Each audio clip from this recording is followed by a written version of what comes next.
this is the last part of the chapter, that is evolution. In this part we are going to learn the Darwin's theory of natural selection. Darwin यांचा निसर्ग निवडीचा सिद्धांत आपल्याला या ठिकाणी शिकायचा आहे. काही प्राणी आणि काही वनस्पतींची उदाहरणं जर बघितली तर आपल्याला असं वाटतं की ते त्या भागामध्ये तिथल्याच भागासाठी ते असावेत, अशा प्रकारची आपल्याला त्यांच्या शरीराची रचना दिसते. उदाहरणार्थ उंट असेल किंवा वनस्पतीच्या बाबतीमध्ये जर रचना बघितली तर काटेरी वनस्पती ज्या आहेत त्या वाळवंटासाठीच आहेत असं आपल्याला वाटतं. परंतु अशा प्रकारच्या सजीवांचीच निसर्ग निवड करतो की ज्या निसर्गामध्ये योग्य प्रकारे टिकून राहण्यासाठी त्या ठिकाणी राहत असलेले सजीव जर स्वतःच्या शरीरामध्ये जर काही बदल करून घेत असतील तर ते तिथं टिकून राहतात आणि त्या दृष्टिकोनातून त्यांच्यामध्ये मॉडिफिकेशन्स किंवा बदल होतात की जे जगण्यासाठी अनुकूल असतात. याबद्दलची जी थेरी आहे ती डार्विन यांनी मांडलेली आहे. तर आपण आता Darwin's theory of natural selection बघणार आहोत. Charles Darwin, an English biologist, published the theory of natural selection. English जीवशास्त्रज्ञ चार्ल्स डार्विन यांनी नैसर्गिक निवडीचा सिद्धांत जो आहे तो पब्लिश केलेला आहे. Which preaches the survival of the fittest, की जो सिद्धांत आपल्याला जे सजीव जगण्यासाठी फिट आहेत तर तेच फक्त निसर्गाकडून निवडले जातात हे या सिद्धांतामध्ये स्पष्ट केलेलं आहे. According to him all organisms reproduce prolifically. Darwin यांच्या मते सर्व सजीव हे प्रचंड संख्येनं त्यांच्यामध्ये रिप्रोडक्शन होतं. These organisms compete with each other and only those organisms who show modification sustain long.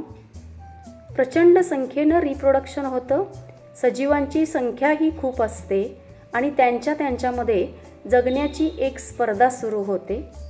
असे सजीव की ज्यांच्यामध्ये जगण्यासाठी आवश्यक असे काही बदल गरजेचे असतात, जे सजीव अशा प्रकारचे बदल एक्सेप्ट करतात किंवा त्यांच्यामध्ये ते बदल होतात, तर असे सजीव फक्त त्या ठिकाणी ते स्पर्धा करतात आणि त्या स्पर्धेमध्ये टिकून राहतात.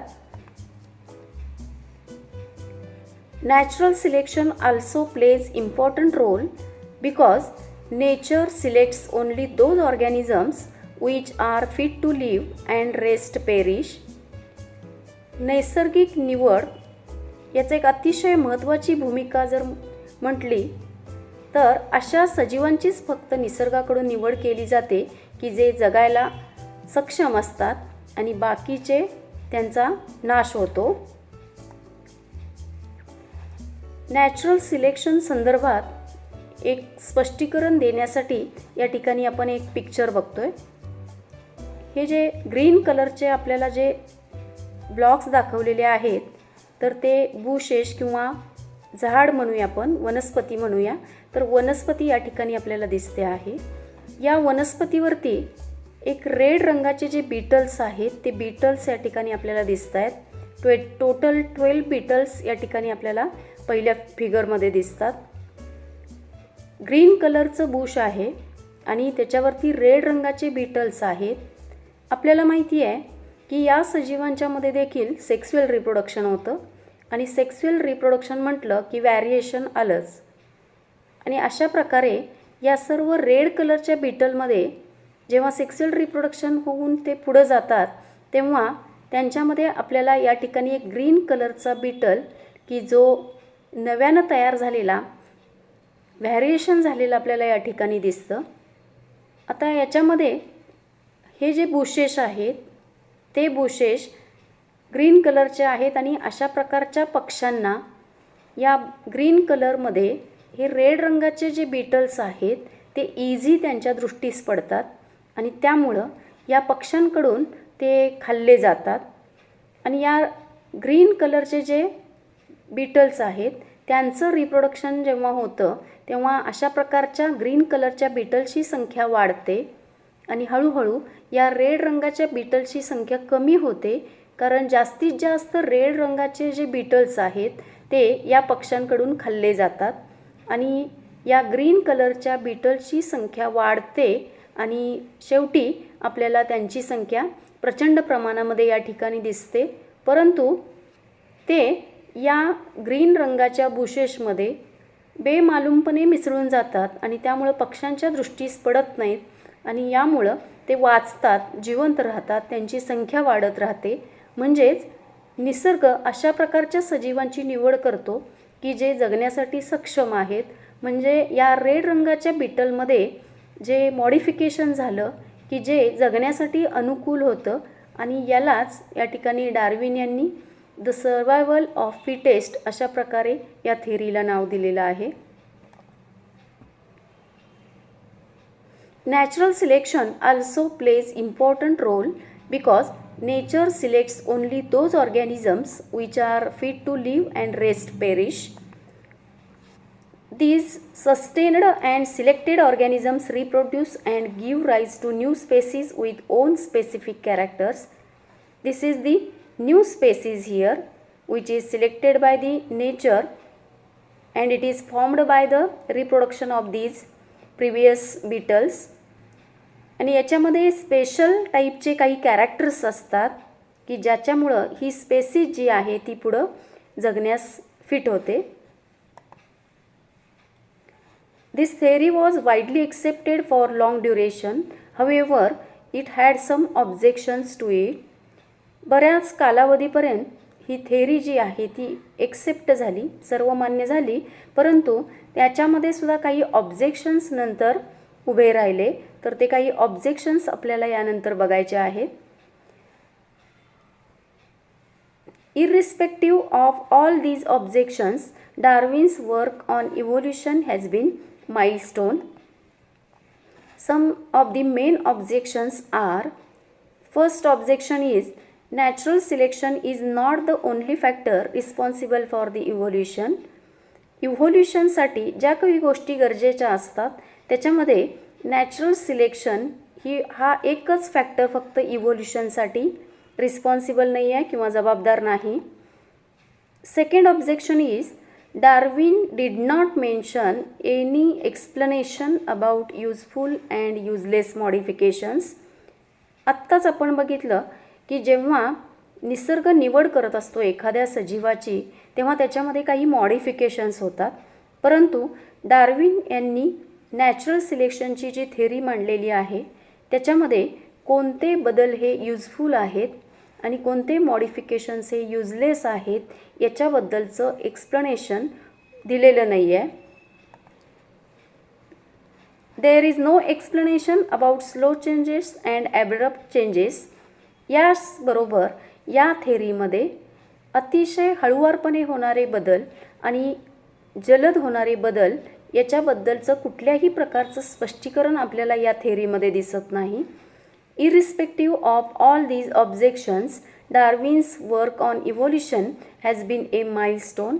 आणि म्हणून या ऑब्जेक्शन जरी असले तरीसुद्धा एक मैलाचा दगड आपण म्हणू शकतो या Darwin's theory of natural सिलेक्शनसाठी.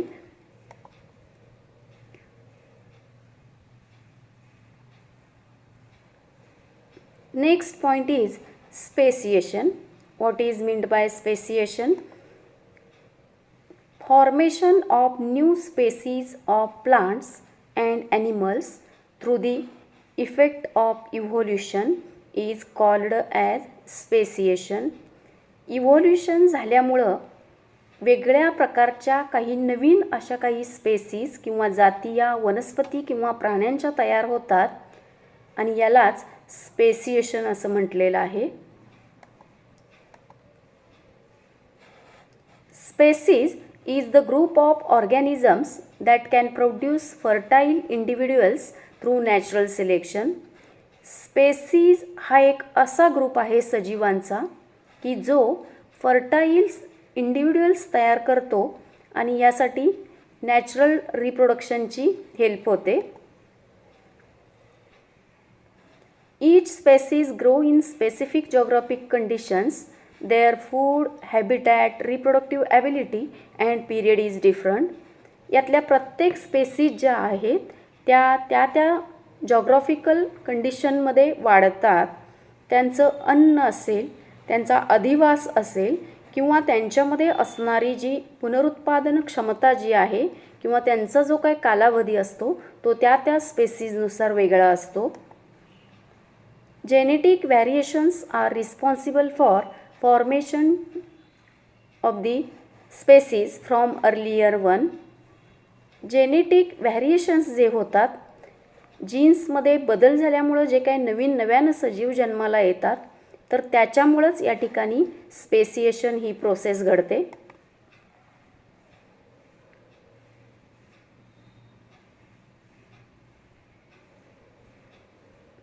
Besides, geographical and reproductive changes are also responsible. Geographical areas आणि शिवाय रिप्रोडक्शनमुळे झालेले बदल जे आहेत ते सुद्धा या ठिकाणी रिस्पॉन्सिबल असतात species फॉर्मेशनसाठी.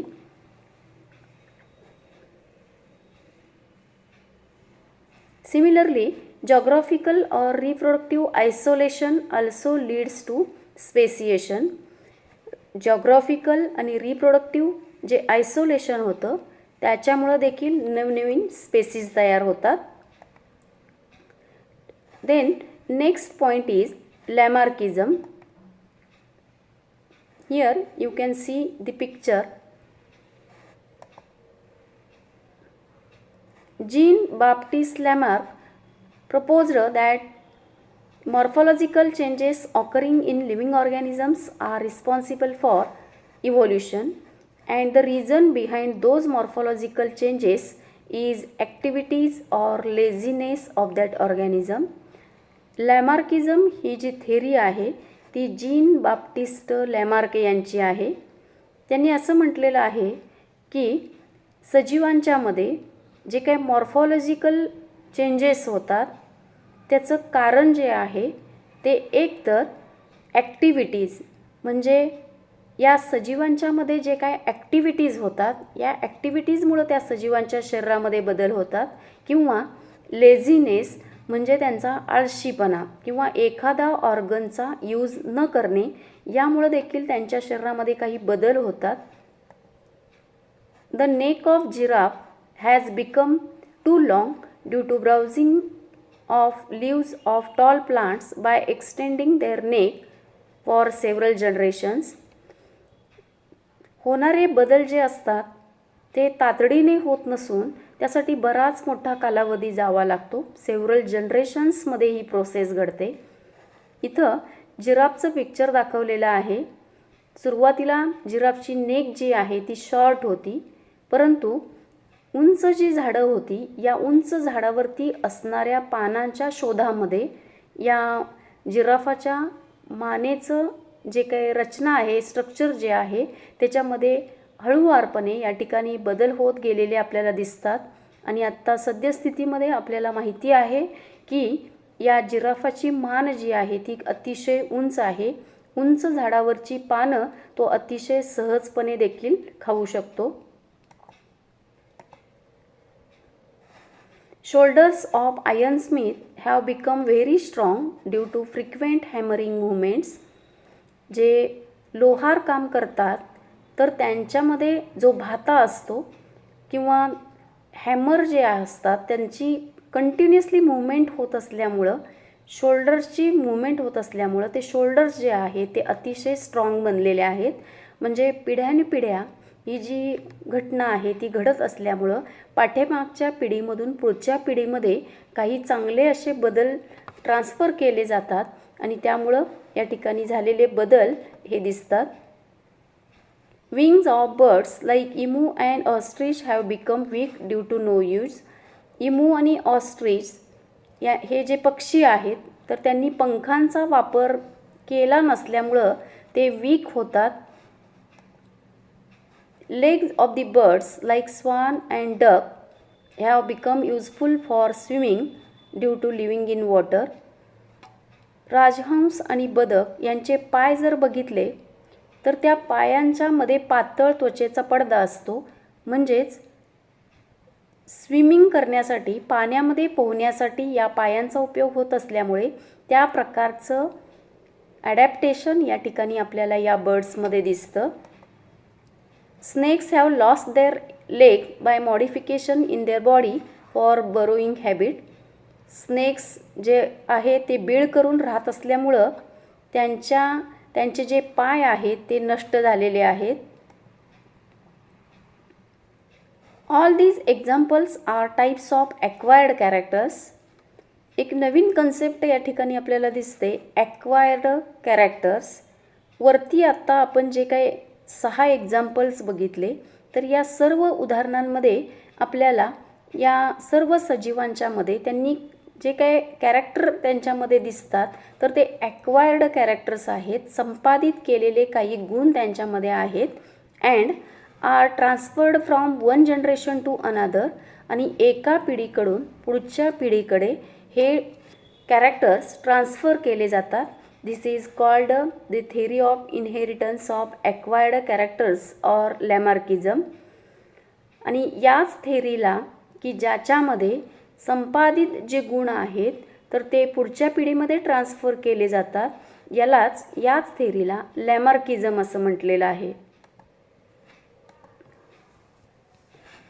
Development of organs due to specific activities or their degeneration due to no use at all was widely accepted, but transfer of those characters from generation to generation was rejected. आता वेगवेगळ्या ऑर्गन्सची development होते, पण ही development कशामुळे होते, तर काही विशिष्ट अशा प्रकारच्या ॲक्टिव्हिटीज त्या सजीवांच्या शरीरामध्ये होतात, त्यामुळं ऑर्गनची डेव्हलपमेंट होते. किंवा काही सजीव त्यांच्या शरीरामध्ये असणाऱ्या अवयवांचा वापर करत नाहीत आणि त्यामुळं त्या अवयवांचं डिजनरेशन होतं किंवा त्यांचा वापर कमी झाल्यामुळं ते अवयव हळूहळू त्यांच्या शरीरामधून नष्ट होतात. ही थेरी जी आहे ती सर्वमान्य झाली, परंतु सजीव हा त्याचं संपूर्ण जीवन जगत असताना त्याच्या शरीरामध्ये जे काय बदल झालेले असतात ते पुढच्या पिढीमध्ये ट्रान्सफर होतात. ही गोष्ट मात्र रिजेक्ट केली गेली. Because it had been verified many times that modifications brought in us are not transferred to next generations, and thereby Lamarck's theory was disproved. याचं कारण असं आहे की याचं प्रूफ बऱ्याचदा मिळालेलं आहे की बऱ्याचदा जे सजीवांच्या शरीरामध्ये मॉडिफिकेशन्स किंवा बदल होतात तर ते पुढच्या पिढ्यांकडं ट्रान्सफर केले जात नाहीत आणि म्हणून लॅमार्क यांची थेरी जी आहे, हा सिद्धांत जो आहे तो डिस्प्रूव्ह झाला. Next point is human evolution.